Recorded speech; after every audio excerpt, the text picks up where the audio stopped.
Bom dia, igreja. Graça, paz, o amor e a misericórdia do nosso Deus esteja em nossas vidas nessa manhã, amém? Convido a igreja, vamos abrir nossas Bíblias em Isaías capítulo 61.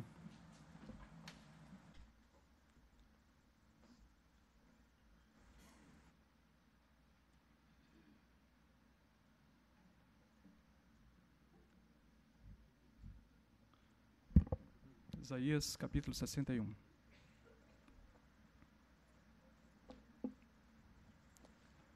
Diz assim a palavra do Senhor. O Espírito do Senhor Deus está sobre mim, porque o Senhor me ungiu para pregar as boas novas aos quebrantados, enviou-me a curar os quebrantados de coração, a proclamar libertação aos cativos e a pôr em liberdade os algemados, a pregoar o ano aceitável do Senhor e o dia da vingança do nosso Deus, a consolar todos os que choram e a pôr sobre os que em Sião estão de luto uma coroa em vez de cinzas, óleo de alegria em vez de pranto, veste de louvor em vez de espírito angustiado, a fim de que se chamem carvalhos de justiça, plantados pelo Senhor para a sua glória. Vamos orar, queridos. Senhor nosso Deus, estamos diante da tua santa palavra. Nós que somos pecadores, indignos, nós, Senhor, que precisamos da tua misericórdia, da tua graça, do teu amor, da tua bondade para conosco. Nós te pedimos, Senhor, vem nesta manhã e fala conosco, fala ao nosso coração, ministra a tua palavra em nossas vidas, aplique-a, Senhor, de forma que possamos ser curados, de forma que saiamos daqui, nesta manhã, melhores do que temos chegado. Ministra ao nosso coração e faze, Senhor, em nossas vidas uma grande obra para o louvor da tua glória. É assim que nós oramos, no nome de Jesus. Amém. O título do sermão desta manhã: As marcas do ministério messiânico de Jesus de Nazaré. As marcas do ministério messiânico de Jesus de Nazaré. Nós temos aprendido, ao longo desses últimos cultos matutinos que temos estudado o livro de Isaías, que o tema principal do livro do profeta Isaías é a salvação de Yahvé. O próprio nome Isaías significa Yahvé é salvação. O livro de extrema beleza e de grande profundidade revelam uma erudição peculiar do profeta. O tempo da profecia e do seu cumprimento, entendemos, por meio da história, que o profeta Isaías exerceu o seu ministério em Judá entre os anos 739 e 799 aproximadamente, antes de Cristo. Para entendermos o contexto histórico e aplicarmos o texto lido ao nosso coração nesta manhã, precisamos entender que Isaías profetizou a destruição de Jerusalém cerca de 100 anos antes que isso ocorresse. Está em Isaías, capítulo 39, versículo 6. Fato que ocorreu em 582 a.C., quando Nabucodonosor incendiou a cidade e destruiu o templo de Jerusalém.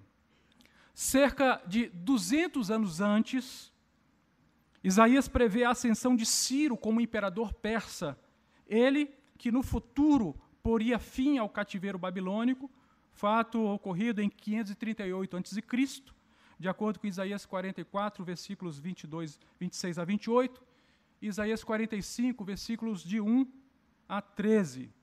A profecia de Isaías acerca de Ciro é tão precisa que o profeta o chama pelo nome, 200 anos antes do fato ocorrer.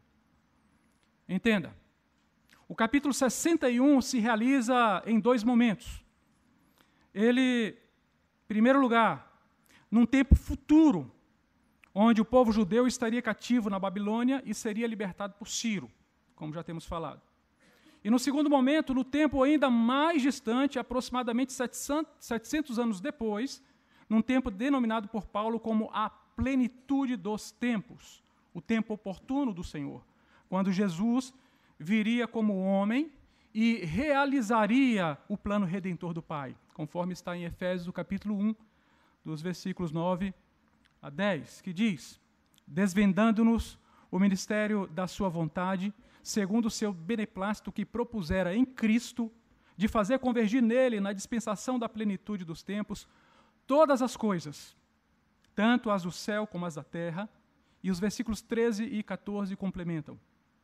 Em quem também vós, depois que ouvistes a palavra da verdade, o evangelho da vossa salvação, tendo nele também crido, fostes selados com o Santo Espírito da promessa, o qual é o penhor da nossa herança até o resgate da sua propriedade em louvor da sua glória.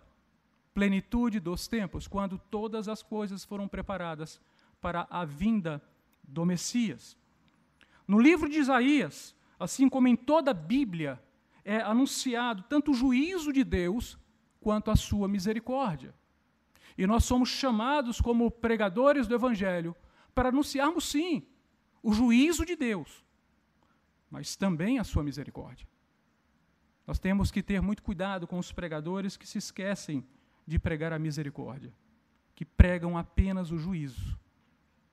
Iniciando a nossa exposição, eu gostaria de fazer uma breve comparação entre dois dos mais bonitos capítulos da Bíblia, que são os capítulos 53 e 61 deste livro, do livro do profeta Isaías. O capítulo 53 apresenta um retrato trágico e terrível do sofrimento vicário do Salvador, do servo de Yahvé, do servo sofredor. Na realidade, o relato começa no capítulo 52, eu gostaria que você acompanhasse, a partir do versículo 13. Capítulo 52, a partir do 13, que diz assim: eis que o meu servo procederá com prudência, será exaltado e elevado e será muito sublime. Como pasmaram muitos à vista dele, pois o seu aspecto estava muito desfigurado, mais do que o de outro qualquer, e a sua aparência mais do que a dos outros filhos dos homens. Assim, causará admiração às nações, e os reis fecharão a sua boca por causa dele, porque aquilo que não lhes foi anunciado verão, e aquilo que não ouviram entenderão. Quem creu em nossa pregação? E a quem foi revelado o braço do Senhor? Porque foi subindo como renovo perante ele, como a raiz de uma terra seca, não tinha aparência nem formosura. Olhámo-lo, mas nenhuma beleza havia que nos agradasse. Era desprezado e o mais rejeitado entre os homens, homem de dores e que sabe o que é padecer. E como um de quem os homens escondem o rosto, era desprezado e dele não fizemos caso. Certamente ele tomou sobre si as nossas enfermidades e as nossas dores levou sobre si. E nós o reputávamos por aflito, ferido de Deus e oprimido. Mas ele foi transpassado pelas nossas transgressões e moído pelas nossas iniquidades. O castigo que nos traz a paz estava sobre ele, e pelas suas pisaduras fomos sarados. Todos nós andávamos desgarrados como ovelhas, cada um se desviava pelo caminho, mas o Senhor fez cair sobre ele a iniquidade de todos nós. Ele foi oprimido e humilhado, mas não abriu a boca. Como o cordeiro foi levado ao matador e como ovelha muda perante os seus tosqueadores, ele não abriu a boca. Por juízo opressor foi arrebatado, e de sua linhagem, quem dela cogitou? Porquanto foi cortado da terra dos viventes, por causa da transgressão do meu povo, foi ele ferido. Designaram-lhe a sepultura com os perversos, mas com o rico esteve na sua morte, posto que nunca fez injustiça, nem dolo algum se achou em sua boca. E o texto prossegue até o versículo 12. Mas percebam, o profeta Isaías, no capítulo 53, recebeu a revelação do servo sofredor e passa a anunciar o que viu e o que ouviu. Ele passa a fazer a apresentação do Messias, de sua descrição física, do seu sofrimento vicário, de sua dor, de sua morte. O profeta está completamente admirado com o que ouvia sobre o Messias, e estupefato ele expressa: quem deu crédito em nossa pregação? E a quem foi revelado o braço do Senhor? Em outras palavras, o que Isaías estava dizendo era: quem vai acreditar nisto que eu vou pregar? quem pode entender se o próprio Yahvé não revelar?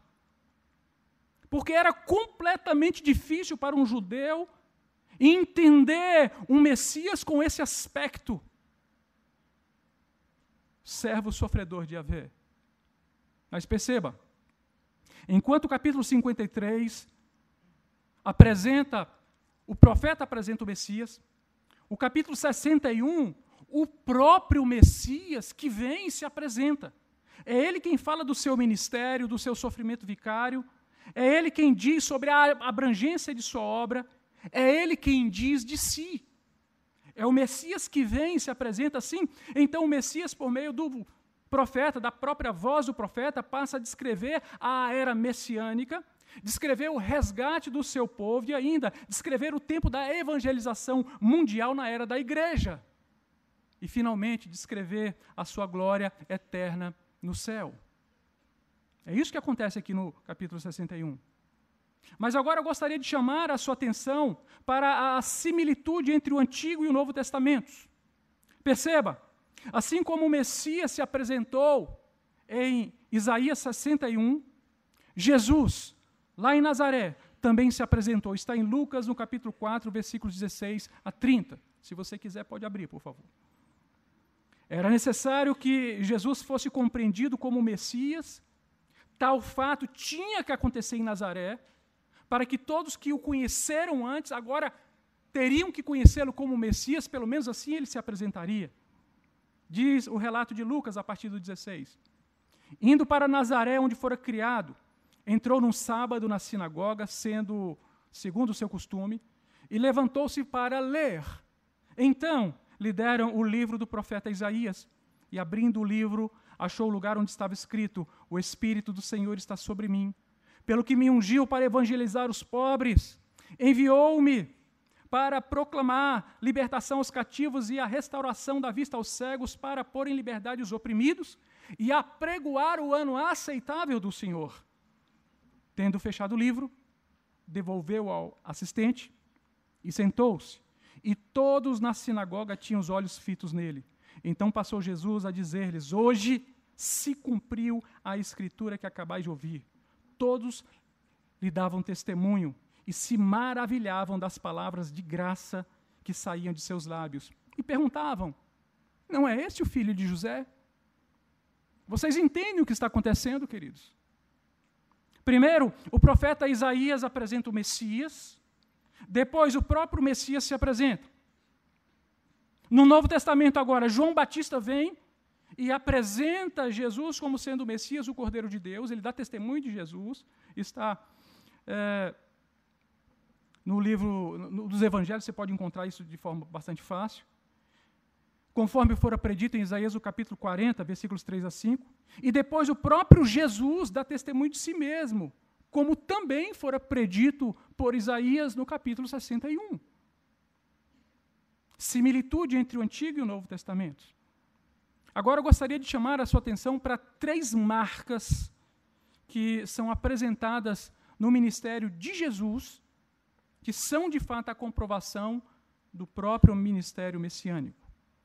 A primeira delas, o ministério messiânico de Jesus é marcado pela unção do Espírito de Deus.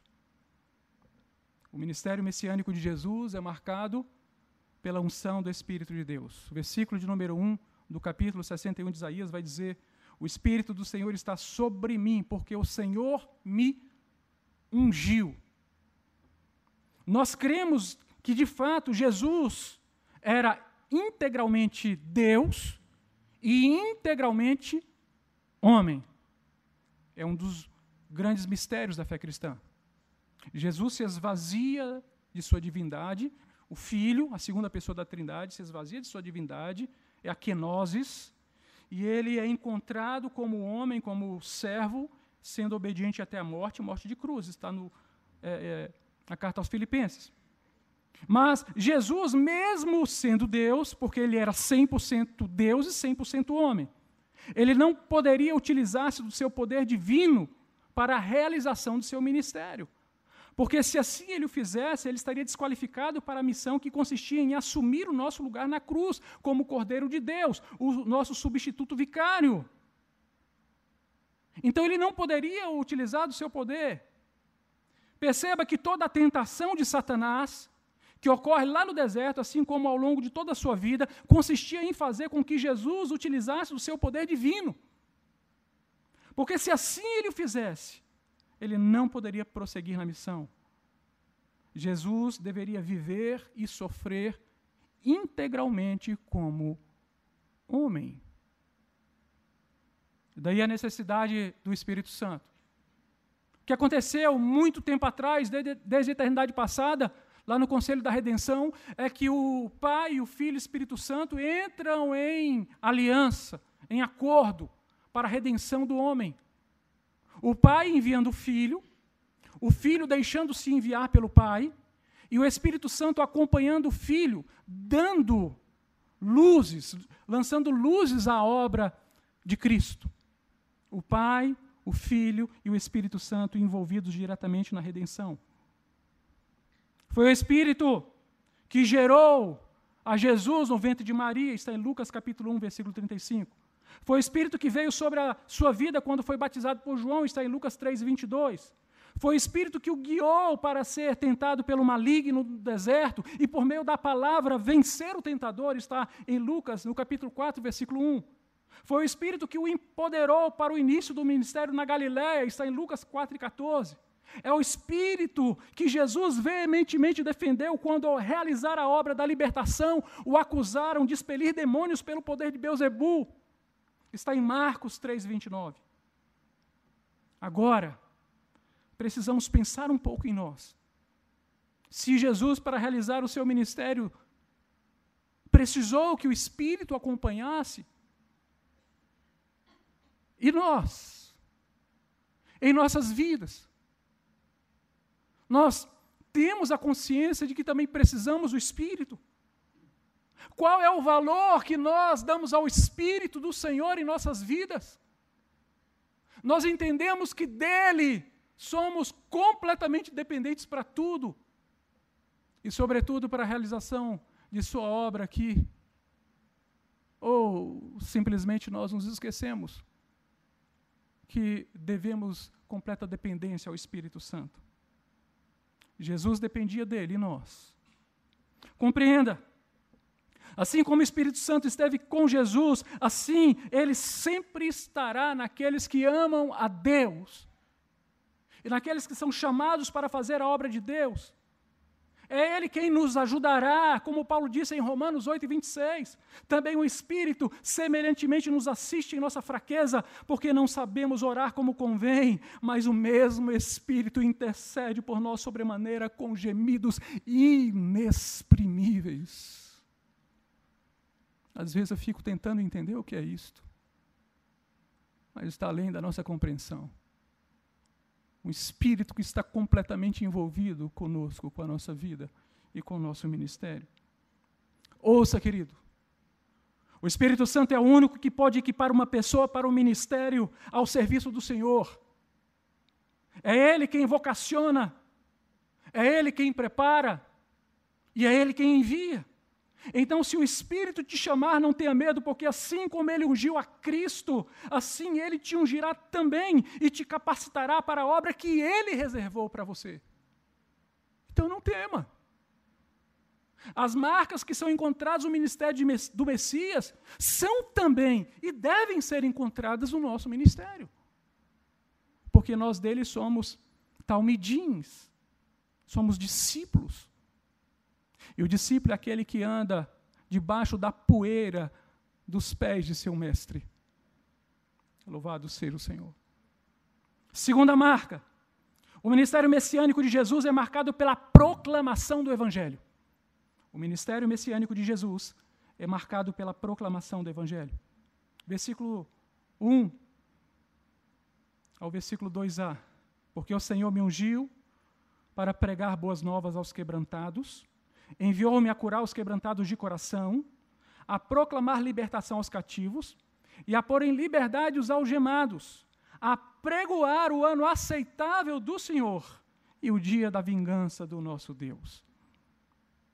Jesus foi ungido pelo Espírito para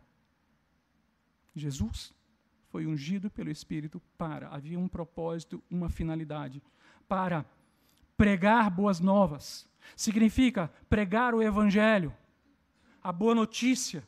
Em Mateus, no capítulo 4, 23 a 25, vemos a descrição do ministério de Jesus, Jesus ungido pelo Espírito. Diz a palavra: percorria Jesus toda a Galiléia, ensinando nas sinagogas, pregando o evangelho do reino e curando toda sorte de doenças e enfermidades entre o povo. E a sua fama correu por toda a Síria. Trouxeram-lhe então todos os doentes e acometidos de várias enfermidades e tormentos, endemoniados, lunáticos e paralíticos, e ele os curou. E da Galiléia, Decápolis, Jerusalém, Judeia e da além do Jordão, numerosas multidões o seguiam. Uma pergunta me vem à mente.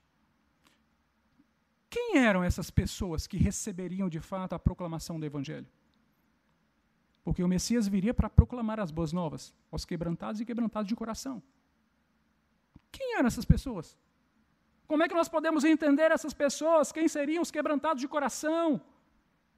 Jesus, o próprio Cristo, apresenta tais pessoas e as qualifica. Está em Mateus, no capítulo 5, versículos de 1 a 12. Jesus os chamou de bem-aventurados, bem-aventurados porque tais pessoas entenderiam a proclamação.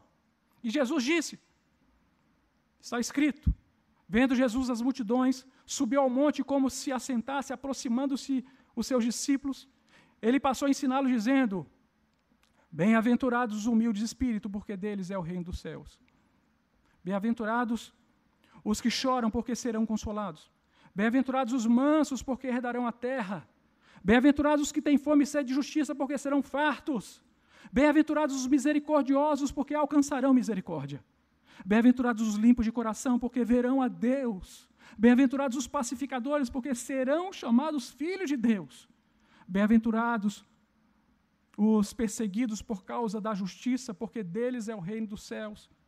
Bem-aventurados sois quando, por minha causa, vos injuriarem e vos perseguirem, e mentindo disserem todo mal contra vós. Regozijai-vos e exultai, porque é grande o vosso galardão nos céus, pois assim perseguiram os profetas que vieram antes de vós. Jesus está dizendo, são essas as pessoas que seriam as bem-aventuradas. E bem-aventuradas por quê? Porque seriam alvo da pregação do Messias. Bem-aventuradas por quê?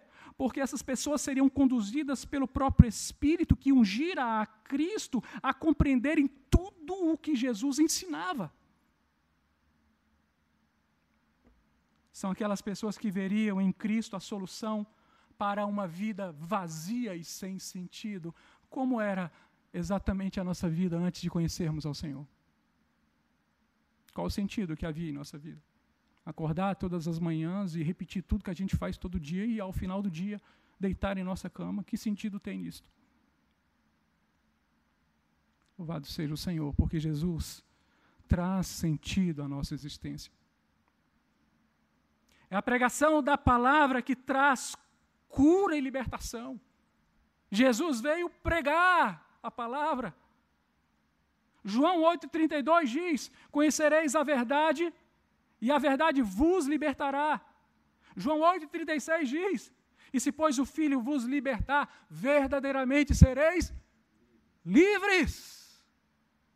É a pregação que liberta.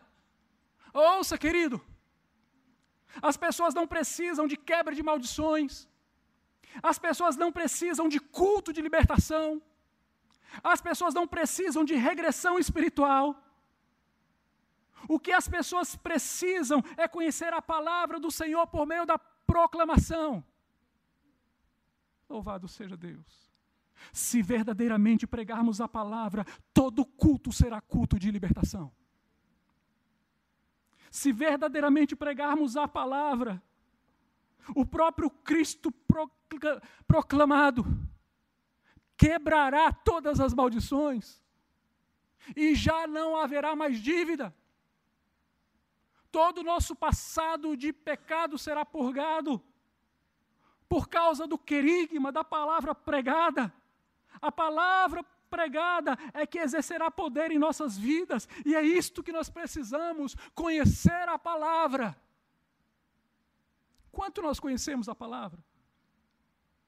Ou será que nós não estamos sujeitos aos ventos de doutrina?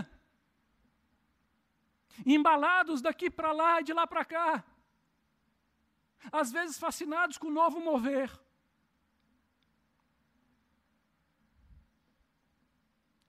O Messias foi ungido para proclamar. Ungido para. E nós também devemos ser assim.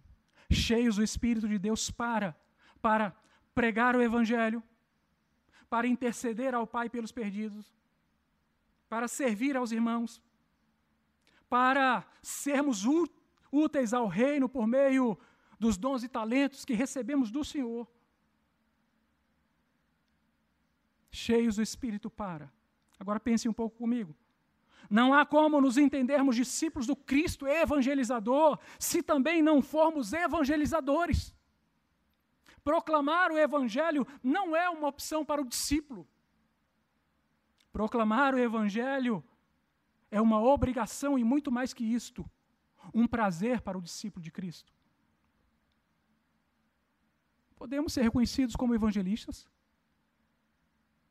Essa marca do ministério messiânico de Jesus também é marca em nossas vidas, como seus discípulos. Você de fato proclama o Evangelho à sua volta? Ouça, querido. Os discípulos de Jesus, pela primeira vez, foram chamados de cristãos lá em Antioquia. Você sabe por quê? Porque ao serem observados, quando as pessoas olhavam para eles, os viam literalmente como pequenos cristos. Cristãos.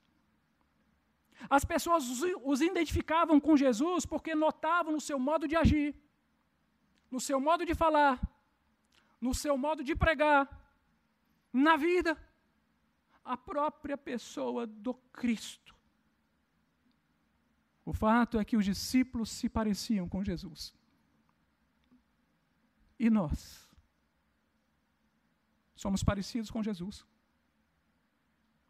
As pessoas olham e dizem, há algo diferente em você. Eu me lembro, eu era novo convertido, e uma coisa muito simples, mas eu quero trazer esse pequeno testemunho. Novo convertido, e saí da minha casa, eu era adolescente, fui na padaria comprar pão. E comprei o pão quando eu estava aguardando receber os pães. Chegou uma pessoa perto de mim e falou assim, vem cá, tem uma coisa diferente em você. Eu falei, como assim? Tem alguma coisa diferente? Tem um brilho diferente? Tem algo diferente que envolve? Você é crente? Gente, vocês não sabem como naquele momento meu coração se encheu de alegria, uma coisa tão simples, porque pela primeira vez eu estava sendo identificado como discípulo de Jesus. E é isto que tem que acontecer nas nossas vidas. As pessoas nos identificam assim. Louvado seja o Senhor. Mas ainda há, queridos, um outro aspecto por demais importante no querigma, na palavra pregada, conforme o versículo 2, que é o ano aceitável do Senhor e o dia da vingança do nosso Deus. Primeiro, o ano aceitável do Senhor.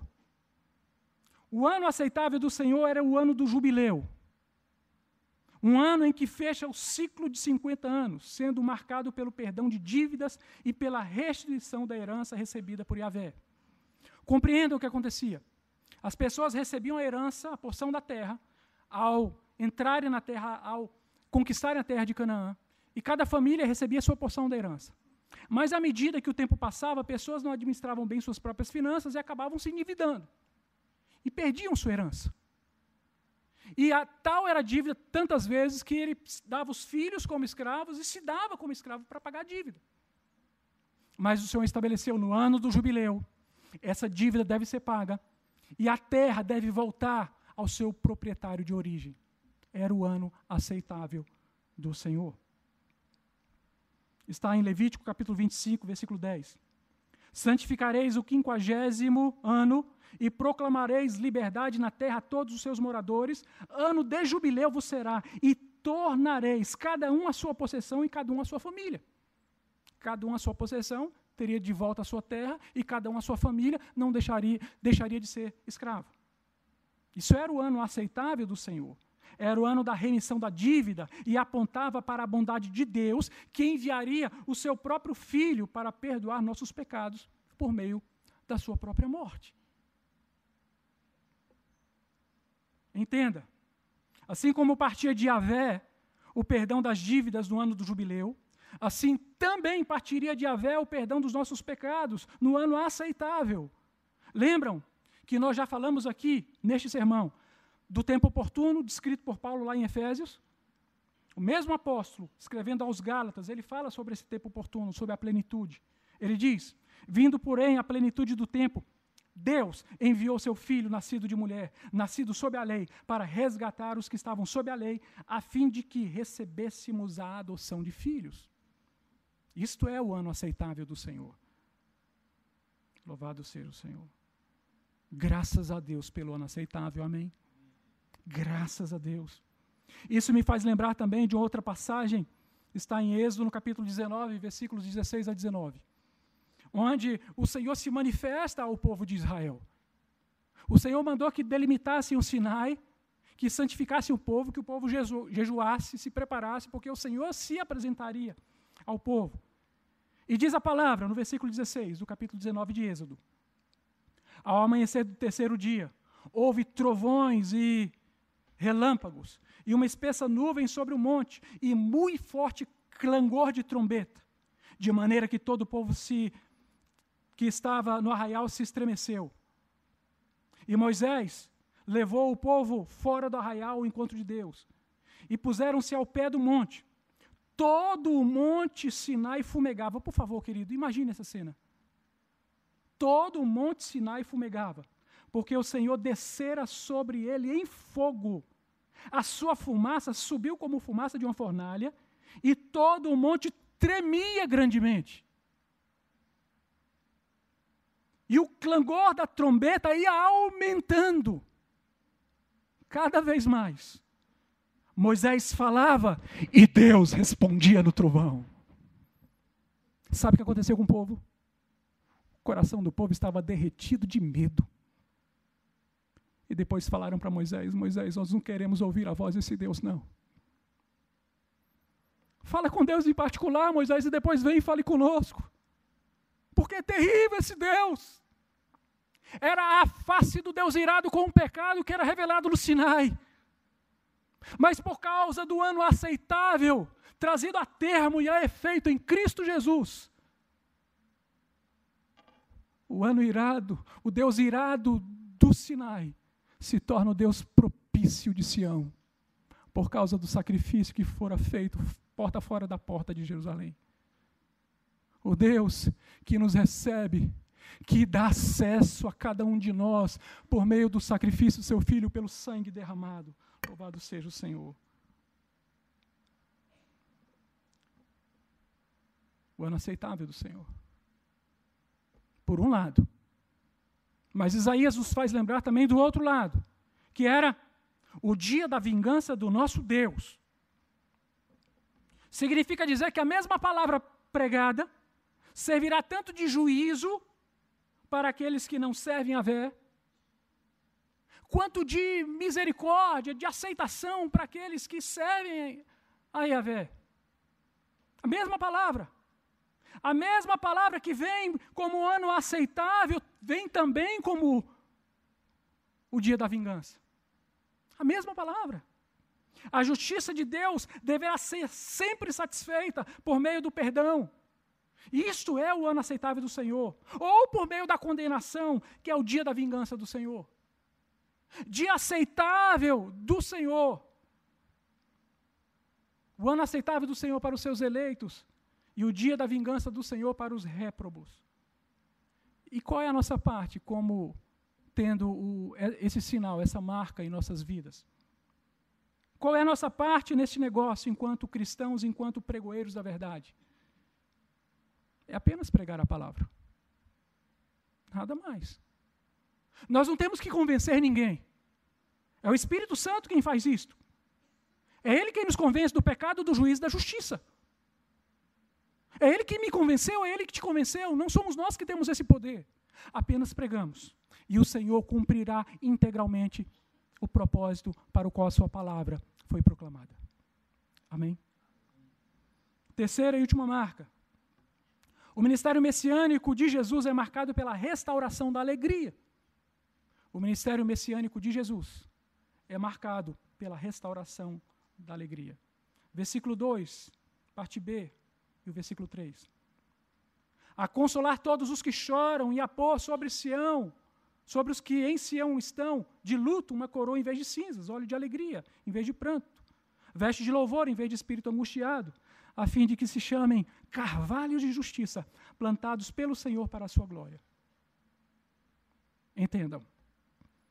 O povo, quando estava cativo na Babilônia, lá na frente, depois de Isaías, chorava por causa da Jerusalém desolada, queimada, derribada, consumida, por causa do templo destruído, por causa das pessoas em miséria, por causa dos cativos. Havia saudades dos tempos áureos de Davi e de Salomão. E é nesse aspecto que Neemias vai fazer um relato, está no capítulo 1, versículos 3 e 4. Diz Neemias: disseram-me, os restantes que não foram levados para o exílio se achavam lá na província, estão em grande miséria e desprezo. Os muros de Jerusalém estão derribados e as suas portas queimadas. Tendo eu ouvido estas palavras, assentei-me e chorei, e lamentei por alguns dias, estive jejuando e orando perante o Deus dos céus. Quando Neemias escreveu esse texto, queridos, o templo já havia sido reconstruído por Zorobabel. Entretanto, o culto a Yahvé ainda não havia sido restabelecido. Era um tempo de grande ansiedade para o povo de Israel.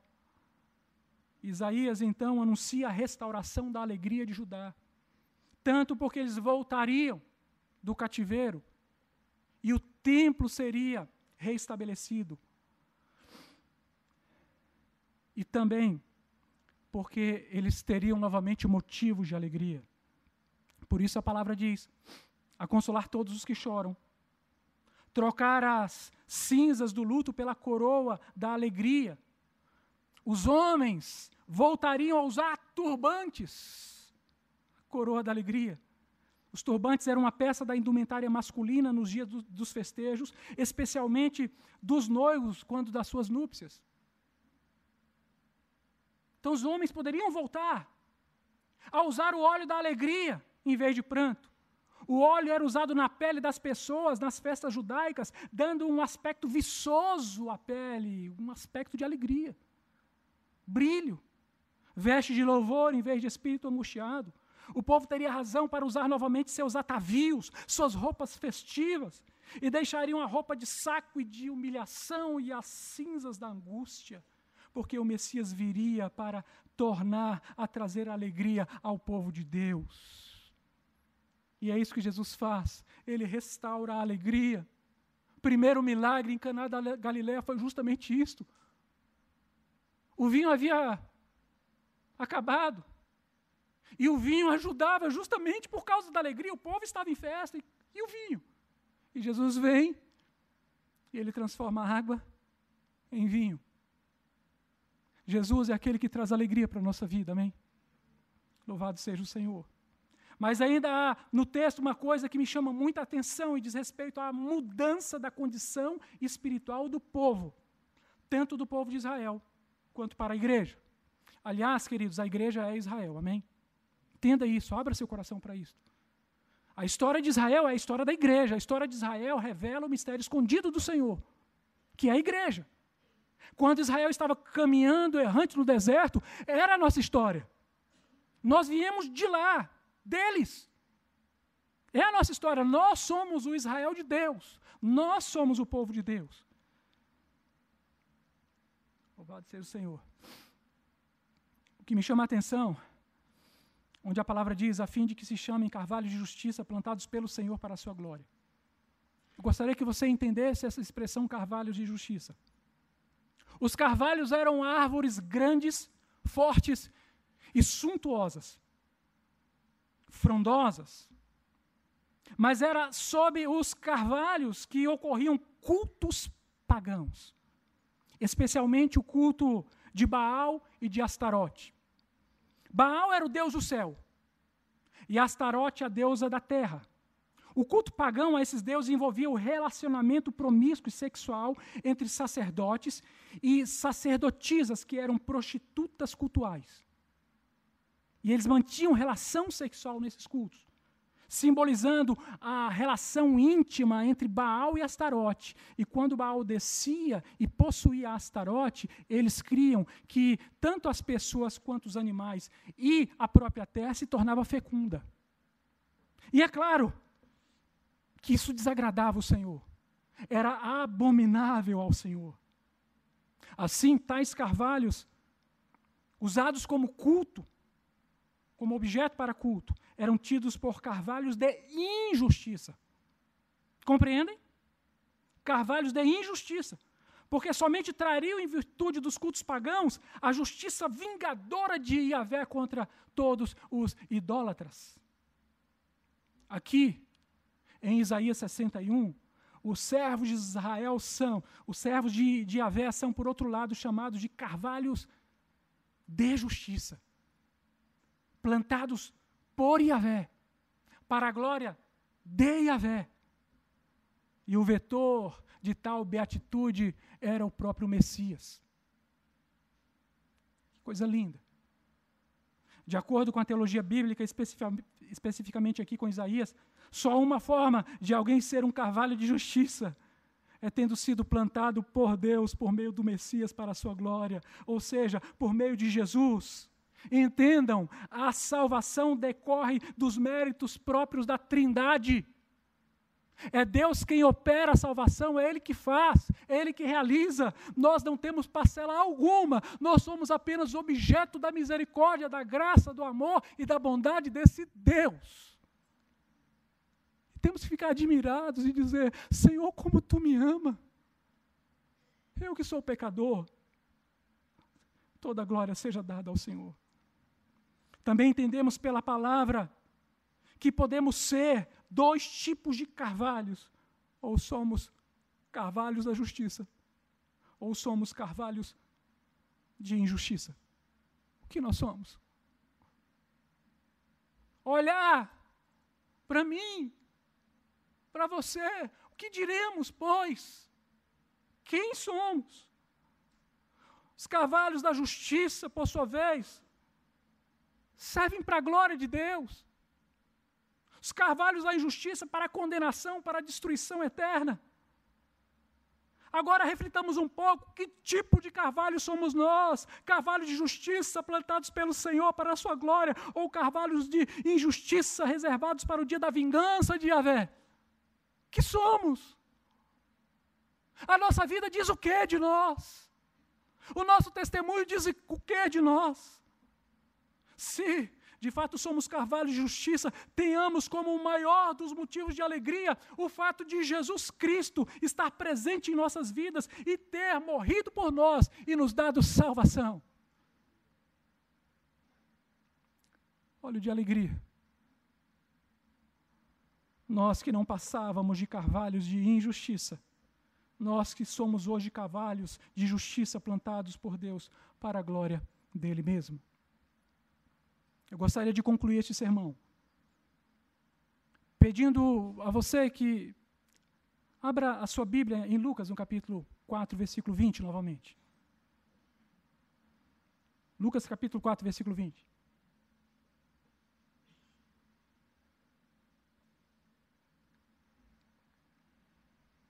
Diz a palavra do Senhor. Tendo fechado o livro, devolveu-o ao assistente e sentou-se. E todos na sinagoga tinham os olhos fitos nele. Preste atenção. Jesus acabara de se apresentar como sendo o Messias e depois tomou assento. E eu gostaria que você, por um instante, mais uma vez imaginasse a cena. Naquele dia de sábado na sinagoga de Nazaré. Jesus acaba de ler. fecha o livro de Isaías, entrega o assistente, toma assento. Todos estão olhando para ele. Há quem diga que Jesus havia se sentado na cadeira reservada ao Messias. Nós não sabemos se isso de fato aconteceu. Porém, o que sabemos é definitivo, é conclusivo. Porque literalmente Jesus disse: eu sou o Messias. Havia silêncio na sinagoga. E a voz de Cristo rompe o silêncio em Nazaré. E ele diz: hoje se cumpriu a escritura que acabais de ouvir.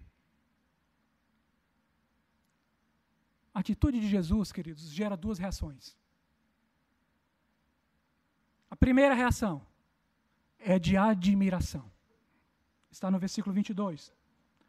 Todos lhe davam testemunho e se maravilhavam das palavras de graça que lhe saíam dos lábios e perguntavam: não é este o filho de José? Como pode ter tanta sabedoria o filho de José? É isso que diziam. Admiração. Estão impressionados com o que ouviram, com o que viram, com a presença austera de Jesus. Se há uma coisa que marcava Jesus, eu creio num Cristo que sorria, queridos. Eu creio num Jesus que era bem-humorado, sim. Mas não foi isso que marcou os discípulos. O que marcou os discípulos foi a sua austeridade e foi o fato de Jesus haver chorado. Foi o fato dele se condoer pelas multidões. Isso marcou os discípulos. Jesus está sentado, todos estão olhando para ele admirados. Eis a primeira reação. Mas a segunda reação é de ira, é de revolta, está nos versículos 28 e 29.